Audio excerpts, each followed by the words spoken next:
ആറ്റിങ്ങൽ ലോക്സഭാ മണ്ഡലത്തിലെ NDA സ്ഥാനാർത്ഥി ശ്രീമതി ശോഭാ സുരേന്ദ്രൻ ഇന്ന് അരുവിക്കര മണ്ഡലത്തിലാണ് പ്രകടനവുമായി എത്തിയത്. എല്ലാ വോട്ടർമാരെ കണ്ട് വോട്ടഭ്യർത്ഥിക്കുകയും അതിനുശേഷം മലയോര പ്രദേശങ്ങളായ വിതുര, പൊടിയങ്കാല എന്നീ പ്രദേശം സന്ദർശിച്ച ശേഷം അവരോടൊപ്പം ആഹാരം കഴിച്ച ശേഷമാണ് അവിടെ നിന്ന് മടങ്ങിയത്. എന്തായാലും ഇപ്പോൾ ശോഭാ സുരേന്ദ്രൻ ഞങ്ങളോടൊപ്പം ഉണ്ട്.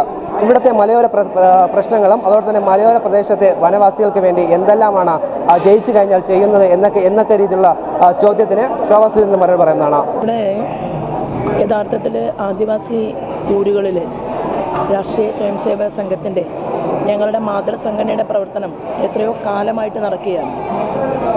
ഒരു കാലത്ത് വിദ്യാഭ്യാസ കേന്ദ്രങ്ങളിൽ പോവുകയോ അല്ലെങ്കിൽ വിദ്യാഭ്യാസം എന്താണ് എന്ന് പോലും അറിയാത്ത ഒരു സാഹചര്യം, ആ സാഹചര്യത്തിലൂടെയല്ല ഇന്ന് ഊരുകൾ കടന്നു പോകുന്നത്.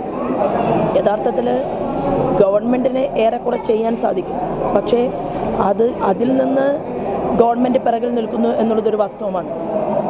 ഇവരുടെ മാത്രം ഉന്നമനത്തിന് വേണ്ടി പ്രവർത്തിക്കേണ്ട മന്ത്രി പോലും എന്താണ് ഇവിടെ ഉദ്യോഗസ്ഥന്മാർ ചെയ്യുന്നത്? ഇവരുടെ കുട്ടികൾ 10ാം ക്ലാസ് കഴിഞ്ഞവരുണ്ട്, അതുപോലെ തന്നെ ഡിഗ്രി കഴിഞ്ഞവരുണ്ട്. ഇപ്പോൾ എനിക്ക് കൃത്യമായിട്ട് പറയാൻ സാധിക്കും, അട്ടപ്പാടിയിൽ, പാലക്കാട് ജില്ലയിലെ അട്ടപ്പാടിയിൽ, ഷോളയൂർ, പുതൂര് തുടങ്ങിയ പ്രദേശങ്ങളിലെല്ലാം വളരെയേറെ ആളുകൾ വിദ്യാസമ്പന്നരായിട്ടുള്ള കുട്ടികളുണ്ടായിരുന്നു. ഇപ്പോൾ ഇവിടെയും പല കുട്ടികളും അത്തരത്തിൽ അവർ പഠിച്ച് അറിവ് നേടിയിട്ടുള്ള ആളുകളുണ്ട്. ട്രൈബൽ ഹോസ്റ്റലിൽ പോയി പഠിക്കുന്ന ആളുകളുണ്ട്. സ്വാഭാവികമായിട്ടും അത് ജയിച്ചു പോയവരുടെ പ്രകൃതം അനുസരിച്ചിരിക്കും. ഇപ്പോൾ ഈ പ്രദേശത്ത് നിന്ന് ജയിച്ചു പോയിട്ടുള്ള MP-ക്ക് കൃത്യമായിട്ടുള്ള പദ്ധതികളും അതുപോലെ തന്നെ ആത്മാർത്ഥതയുമുണ്ട് എങ്കിൽ ഇലക്ഷൻ സമയത്ത് ഇവരെ കാണാൻ വരേണ്ടതായിട്ടുള്ള ആവശ്യകതയില്ല. ഇപ്പം ഞങ്ങളൊക്കെ സാധാരണഗതിയിൽ, ഞാൻ ബാലഗോകുലത്തിലൂടെ പ്രവർത്തന രംഗത്ത് കടന്നു വന്ന ഒരാളാണ്. എനിക്കിപ്പോഴും ഓർമ്മയുണ്ട്, രാഷ്ട്രീയ സ്വയംസേവക സംഘം അതുപോലെ തന്നെ പരിവാർ പ്രസ്ഥാനങ്ങൾ ഈ മേഖല ഞങ്ങളെ സംബന്ധിച്ച് ഞങ്ങൾക്ക് അന്യമല്ല. അത് തെരഞ്ഞെടുപ്പ് വരുന്ന സമയത്ത് ഞങ്ങൾ അവരെ കാണാൻ വരുന്നത് വാർത്തയാക്കുന്നു എന്നുള്ളത് മാത്രമേ ഉള്ളൂ. അല്ലാത്ത സമയത്ത് ഇവർക്കിടയിലുള്ള പ്രവർത്തനത്തെക്കുറിച്ച് അതുപോലെ തന്നെ ഇവർക്കിടയിൽ നടക്കുന്ന മാതൃകാപരമായിട്ടുള്ള പ്രവർത്തനങ്ങളെക്കുറിച്ചൊക്കെ ആ സമയങ്ങളിൽ വാർത്തയാകുന്നില്ല.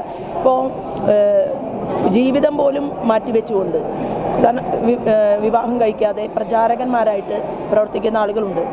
എത്രയോ വനവാസി കല്യാണാശ്രമം, ഓൾ ഇന്ത്യ തലത്തിൽ തന്നെ വനവാസി കല്യാണാശ്രമത്തിന് വേണ്ടിയിട്ട് ആയിരക്കണക്കിന് മുഴുവൻ സമയ പ്രവർത്തകർ പ്രവർത്തിക്കുകയാണ്. അപ്പോൾ ഇവർക്കിടയിലും അത്തരത്തിലുള്ള പ്രവർത്തകരുണ്ട്. ഞങ്ങൾക്ക് ആത്മാഭിമാനത്തോടുകൂടി പറയാൻ സാധിക്കും, വനവാസി കല്യാണാശ്രമത്തിൻ്റെ ഉൾപ്പെടെയുള്ള പ്രവർത്തനം ഇത്തരം നമ്മുടെ സഹോദരന്മാർക്കിടയിൽ നടക്കുന്നു എന്നുള്ളത് ഞങ്ങളെ സംബന്ധിച്ച് വളരെ ആത്മാർത്ഥമായിട്ടാണ് ഞങ്ങളതിനെ നോക്കിക്കാണുന്നത്. തെരഞ്ഞെടുപ്പിൽ ഇപ്പോൾ ഞാൻ എത്തിയിട്ടുള്ളത് ഇവരുമായിട്ട് ഒരുമിച്ചിരിക്കാനും അതുപോലെ തന്നെ ഇവരെ കേൾക്കാനും കാണാനും വേണ്ടിയാണ്. എനിക്ക് ഓർമ്മയുണ്ട്, എൻ്റെ പൊതുപ്രവർത്തന ജീവിതത്തിൽ നിരവധിയായിട്ടുള്ള സമരങ്ങൾ ഇത്തരം മേഖലയിൽ ചെയ്തിട്ടുണ്ട്. ഇപ്പോൾ വയനാട്ടിൽ നിന്ന് അടിസ്ഥാന വർഗ്ഗക്കാരെ കുടിയൊഴിപ്പിക്കപ്പെടുന്ന ഒരു പ്രശ്നം വന്ന സമയത്ത് അന്ന് ആ സമര പോരാട്ടത്തിൻ്റെ മുന്നിൽ നിൽക്കാൻ എനിക്ക് സാധിച്ചിട്ടുള്ള ഒരാളാണ്. ട്രൈബൽ ഹോസ്റ്റലുകളുമായി ബന്ധപ്പെട്ട വിഷയത്തിൽ പെൺകുട്ടികളുടെ പീഡന കേസ് ഉൾപ്പെടെയുള്ള വിഷയങ്ങൾ കേരളത്തിൽ ചർച്ചയായ സമയത്ത് എത്രയോ വർഷങ്ങൾക്ക് മുൻപ് ആ വിഷയം ഏറ്റെടുത്തുകൊണ്ട് നിരവധിയായിട്ടുള്ള പ്രവർത്തനങ്ങൾക്ക് നേതൃത്വം കൊടുത്തിട്ടുള്ള ഒരാളാണ് ഞാൻ. അതുകൊണ്ട് അവർക്ക് ഞാനോ അല്ലെങ്കിൽ ഞാൻ അവർക്കോ അന്യമാണ് എന്ന് എനിക്ക് തോന്നിയിട്ടില്ല. പക്ഷേ ഇവിടെ തെരഞ്ഞെടുപ്പ് വരുന്നു. അപ്പോൾ തെരഞ്ഞെടുപ്പ് വരുന്ന സമയത്ത് ഈ അമ്മമാരുടെ കൂടി അനുഗ്രഹം വാങ്ങുക എന്നുള്ളത് അനിവാര്യമാണ് എന്നുള്ളത് കൊണ്ടാണ് ഇവർക്കിടയിൽ ഇന്ന് വരാൻ കാരണം. ഇവിടെ നിന്ന് ജയിക്കുകയാണെങ്കിൽ അതായത് ഈ ആദിവാസി അല്ലെങ്കിൽ വനവാസികൾക്ക് വേണ്ടി എന്തൊക്കെ ചെയ്യാൻ ആഗ്രഹിക്കുന്നത്? ഇവിടെ നോക്കൂ, ഈ ആറ്റിങ്ങൽ പാർലമെൻറ്റ് മണ്ഡലത്തിൽ NDAക്ക് ഒരവസരം കിട്ടും എന്ന് ഞാൻ ഉറച്ചു വിശ്വസിക്കുകയാണ്. എനിക്ക് വളരെയധികം സന്തോഷത്തോടു കൂടി പറയാൻ സാധിക്കും, ചരിത്രത്തിൽ ആദ്യമായിട്ട് രാജ്യം ST വിഭാഗക്കാർക്ക് വേണ്ടിയിട്ടുള്ള പ്രവർത്തനം ഏറ്റെടുക്കുന്നത് ആരാധനായിട്ടുള്ള അടൽ ബിഹാരി വാജ്പേയി പ്രധാനമന്ത്രിയായ സമയത്തായിരുന്നു. അന്നാണ് അദ്ദേഹം തീരുമാനിച്ചത് ST മേഖലയ്ക്ക് വേണ്ടി മാത്രം ഒരു വകുപ്പ് വേണം, അതിനൊരു മന്ത്രി വേണം. അങ്ങനെയാണ് മിസ്റ്റർ ജുവൽ ഓറത്തിനെ ആ വകുപ്പ് മന്ത്രിയായിട്ട് നിയോഗിക്കുന്നത്. അതിനെ തുടർന്ന് മോദി ഗവൺമെൻറ്റിൻ്റെ കീഴിൽ വീണ്ടും ഒരു 5 വർഷക്കാലത്തെ സുതാര്യമായിട്ടുള്ള പ്രവർത്തനം ഉണ്ടായി. പക്ഷേ പരിശോധിക്കപ്പെടേണ്ടത്, കേരളത്തിൻ്റെ മുഖ്യമന്ത്രി പൊതുസമൂഹത്തോട് മറുപടി പറയേണ്ടത്, കേന്ദ്രാവിഷ്കൃത പദ്ധതികളും വനവാസി മേഖലയിലേക്ക് കിട്ടിയിട്ടുള്ള ആയിരക്കണക്കിന് കോടി രൂപയും അതെന്താണ് ചെയ്തത്, അത് അവർക്കിടയിലേക്ക് എത്തിച്ചു കൊടുത്തോ എന്നുള്ള ചോദ്യത്തിന് അദ്ദേഹം മറുപടി പറയണം. എന്നെ സംബന്ധിച്ച് തീർച്ചയായിട്ടും അവസരം കിട്ടുമ്പോൾ എൻ്റെ മനസ്സിൽ ചില പദ്ധതികളുണ്ട്. അത് എത്രയോ തെരഞ്ഞെടുപ്പുകളിൽ ഞാൻ പറഞ്ഞിട്ടുള്ളതാണ്. അത് ഇത്തവണ അവർക്കിടയിൽ നിന്നുകൊണ്ട് ചെയ്തു തീർക്കാൻ വേണ്ടിയിട്ട് സാധിക്കും എന്നുള്ള വിശ്വാസത്തോടു കൂടിയിട്ടാണ് ഞാൻ നിൽക്കുന്നത്. അവർക്ക് സമൂഹത്തിൻ്റെ മുഖ്യധാരയിൽ പാർശ്വവൽക്കരിക്കപ്പെട്ട് നിൽക്കേണ്ട ആളുകളല്ല അവർ.